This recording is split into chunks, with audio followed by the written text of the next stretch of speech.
Una mirada a la historia.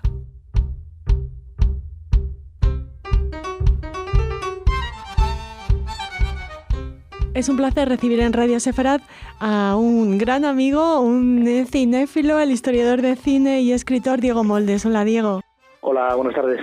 Para hablar, creo que de uno de tus cineastas preferidos, de Mankiewicz.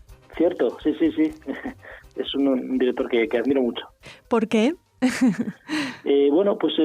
Quizá porque es un director que aúna las dos grandes pasiones de mi vida, que son el cine y la literatura, ¿no?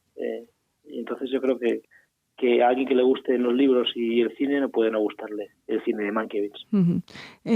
Tenemos en la memoria grandes películas de este cineasta que nació en 1909 en Pensilvania, pero no sé si quieres empezar ofreciéndonos datos biográficos. Nos vamos ya a las películas más señaladas. Cátedra libre, Diego. Bueno, yo creo que al igual que tú, que todos somos un poco deudores de nuestro árbol genealógico, ¿no? Padres, abuelos, bisabuelos, nos guste o no, ¿no? No solo por la herencia genética, sino por la educación, claro. Y sí, pues bueno, empezar en orden cronológico. Yo siempre digo que el orden más lógico, le digo a mis alumnos en la universidad, es el orden cronológico, ¿no? Y en este caso, lo primero voy a hablar de los padres de Mankiewicz porque le condicionaron su vida, ¿no? Tú sabes que Mankiewicz se decía que era el más europeo de los cineastas americanos nacidos en Estados Unidos, ¿no? Y bueno, tiene su explicación. El padre, Franz Mankiewicz, era alemán de Berlín, era judío, emigró muy joven a Estados Unidos en 1889 con su mujer, que entonces era una bailarina de 17 años, que se llamaba Johanna Blumenau, y que pertenece a una de las minorías más interesantes para los oyentes y para ti y para mí, por supuesto, que es el antiguo reino de Curlandia, ¿no? Kurland en alemán, que era esa Alemania que había en lo que ahora sería Letonia, uh-huh. Y en donde la lengua era alemán y donde había unas importantes minorías judías, como bien sabes, ¿no? Y de ahí provenía su madre. Se conocieron en Berlín. El padre había nacido en Berlín, Alexanderplatz, ¿no? En la Alexanderplatz, y hay un documental que está en YouTube que del año 80, creo, 81, que entrevista a Mankiewicz y revela particularidades sobre eso, ¿no? Sobre sus orígenes europeos, ¿no? Sí, el padre no puede ser más alemán, habiendo nacido en la Alexanderplatz. Sí. Bueno, él explica que también que evidentemente el apellido, no hace falta decirlo, es de origen polaco, pero bueno, sabes que Prusia cogía territorio de lo que era Polonia en el siglo XIX y bueno, probablemente sus abuelos y bisabuelos serían judíos de ascendencia polaca por parte paterna, ¿no? Y es importante esto porque dirán a los espectadores, ¿y qué tiene que ver con su obra? Es que él, cuando acaba la universidad, se va a Berlín, luego acaba viviendo en París y regresa a Hollywood, pero él se va a Berlín como periodista, ¿no? Esa es su digamos, conexión europea, sí. Uh-huh. Y trabaja incluso en la UFA, ¿sabes? La productora alemana, como traductor, ¿no? Traductor, sí, de los intertítulos de cine mudo. Uh-huh. Estoy hablando del año 27, 28.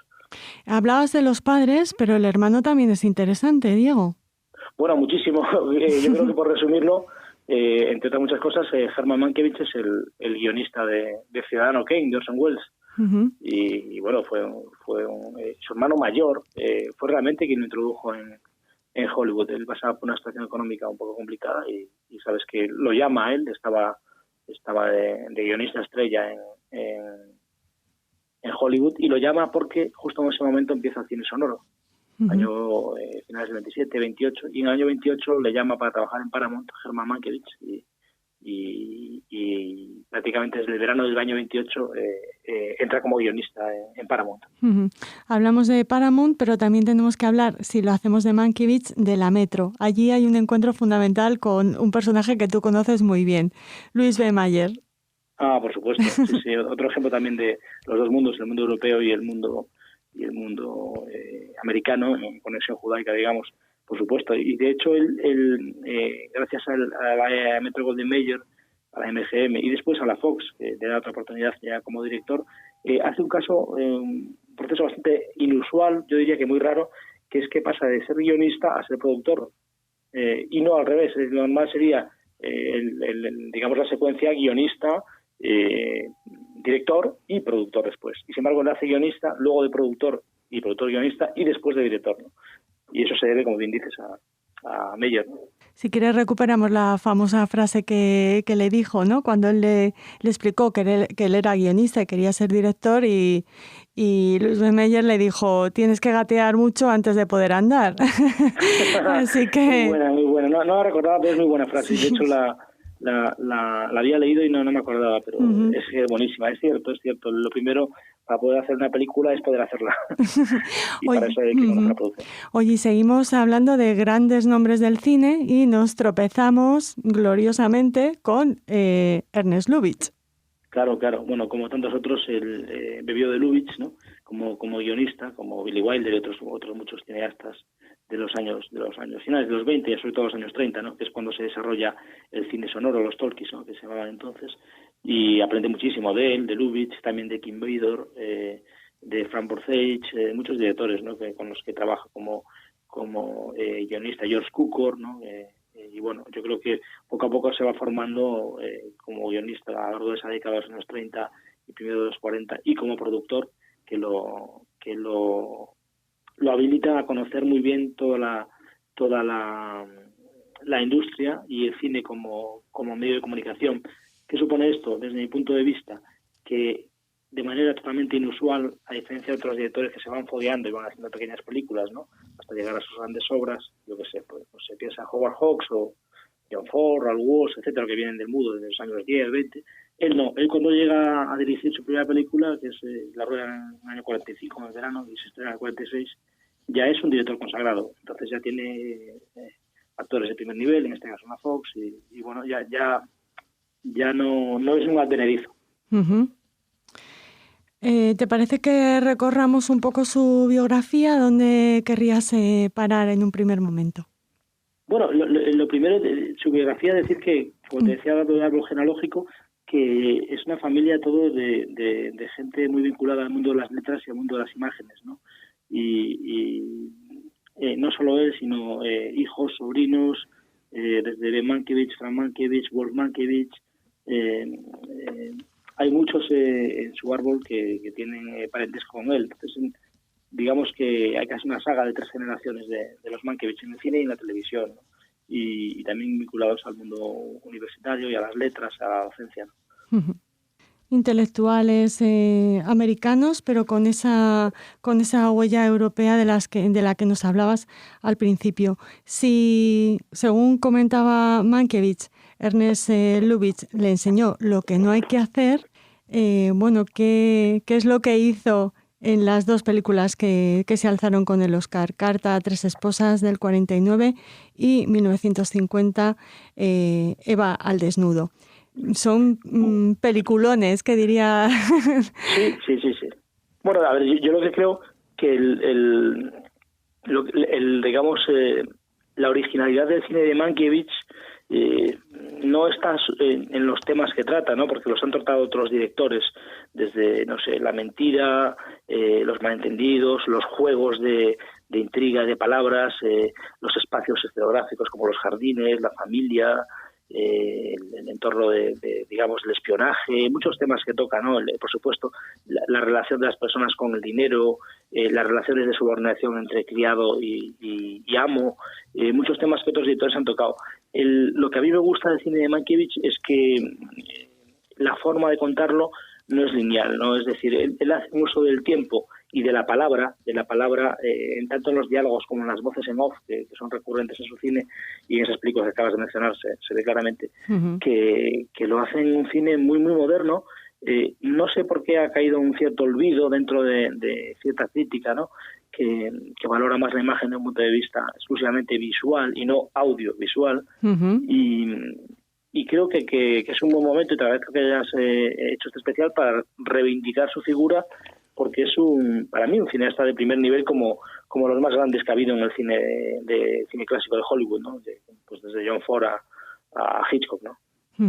Supongo que esto que nos acabas de comentar tiene mucho que ver con su afición o su amor por el teatro. Bueno, por supuesto, claro. Cuando me refiero a que es hombre de letras, aparte de un hombre de imágenes, no me refiero solo a su faceta de periodista o de guionista y de que fuese un gran lector, como es lógico, y estudiase arte y literatura, sino a que el teatro está presente porque él interpreta que toda la vida es un teatro. Es decir, si te fijas en todas sus películas, hay una especie de juego de máscaras, ¿no? De la personalidad social, la personalidad familiar, la personalidad, digamos, de pareja o digamos, matrimonial, etcétera, de los amantes, de los amigos, es decir, de la profesional, de las relaciones profesionales. Entonces, el uso que hace por sus conocimientos del teatro, que por cierto él descubre, sobre todo el teatro moderno, Bertolt Brecht y demás, lo descubre Piscator en Alemania, en Berlín, en su estancia en Berlín, pasa algo parecido con lo que ocurre con Billy Wilder, que también vivió en Berlín en esos años, en los años 20, y también tuvo la influencia de Lubitsch, ¿no? Que también era un judío alemán y berlinés. Y creo que ellos no desligan el teatro porque precisamente la aportación del cine sonoro a lo que ellos hacían en el mudo es la palabra, ¿no? Es el valor de la palabra como, no sé, desde lanza, guante, utilicemos todas las metáforas que queramos para definir lo que las palabras pueden hacer para cambiar un argumento o una situación, ¿no? Sobre eso él mismo dijo: he estado en el comienzo, en el auge, en la cima, en el hundimiento y en el fin de las películas habladas. Bueno, claro, evidentemente, porque él, como decíamos, si digamos su primera relación profesional con el cine es como guionista en el año 28, ¿no? Y El cantor de jazz, que es la primera película muda, se estrena en octubre del 27, en el 28-29 empieza a hacerse cine sonoro a nivel profesional. Entonces, ¿qué ocurre? Él está durante todo ese proceso y piensa que su última película es de los años 70, yo creo que es La huella, ¿no? En el 72, no me equivoco, con Laurence Olivier y Michael Caine, que es un peliculón. Bueno, cierto, ¿no? Maravillosa. Claro, y de hecho, si te fijas, igual que esa, o la de, ¿cómo se llama esta? The Wars of Broken Men, que salía Kirk Douglas y Henry Fonda, El día de los tramposos, un western, del año 70. Esas dos películas setenteras, digamos, tienen una mirada muy irónica y también hasta cierto punto nostálgica, ¿no? Sobre un mundo que se acaba. No es una mirada crepuscular como el cine de Peckinpah, pero sí tiene ese punto de echar la vista atrás. Y efectivamente, pues al igual que Hitchcock y otros, ha visto toda la evolución. Piensa cómo era la sociedad en los años 20 y cómo era en los años 70, ¿no? Después de la revolución sexual y política y de los hippies y todo ese contexto que no tiene nada que ver. Entonces a él le llama la caída, ¿no? Es decir, aquel glamour, aquella elegancia sofisticada, barroca, neoclásica del cine ha desaparecido porque esa sociedad ha desaparecido también. Sí, ha desaparecido ese Hollywood de la época dorada, pero menos mal que nos quedan películas como las que firma Joseph Mankiewicz. Te agradecemos muchísimo que nos hayas atendido. Esperamos que este programa, esta charla sirva a nuestros oyentes para recuperar esas grandes películas como las que les comentábamos, La huella, por ejemplo, que citabas, Carta a tres esposas, Eva al desnudo, que ganaron 2 años consecutivos el Oscar al mejor guión y al mejor director. Y sí, no sé... Bueno, y no hemos hablado de Julio César sobre Shakespeare, evidentemente, y mis películas favoritas que no las hemos mencionado. Que lo iba a preguntar ahora mismo. Eso es curioso, no son las más conocidas, no son ni Cleopatra, ni De repente el último verano con Catherine Hepburn, ni tampoco, no son ni Eva al desnudo, como decías, su debut, que es la de Dragon Week, la de El último George Apley, que recuerdo que fue las primeras películas que puso José Luis García en el año 1995 en su programa Qué grande es el cine, que nos descubrió una película que era muy desconocida, ¿no? Con Ronald Colman. Mis películas favoritas, por motivos distintos, son El fantasma y La señora Moore. ¡Hombre, qué bonita! Claro. Y la otra, Five Fingers, que se llamó Operación Cicerón, de la cual he leído también el libro, que por cierto, si hay algún editor escuchándonos, está inédito en español, el libro que se basa esta película de espías, ¿no? Que está basado en un hecho real en Ankara, en Turquía, en la Segunda Guerra Mundial.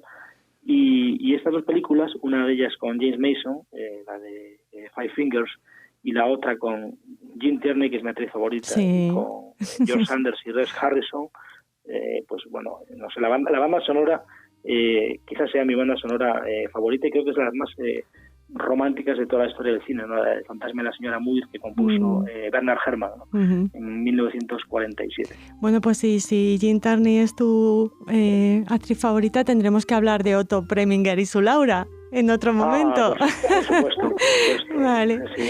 Bueno, Diego, ha sido un placer como siempre hablar contigo y nada, te agradecemos mucho que nos hayas atendido y hasta muy pronto. Encantado, el placer siempre es mío.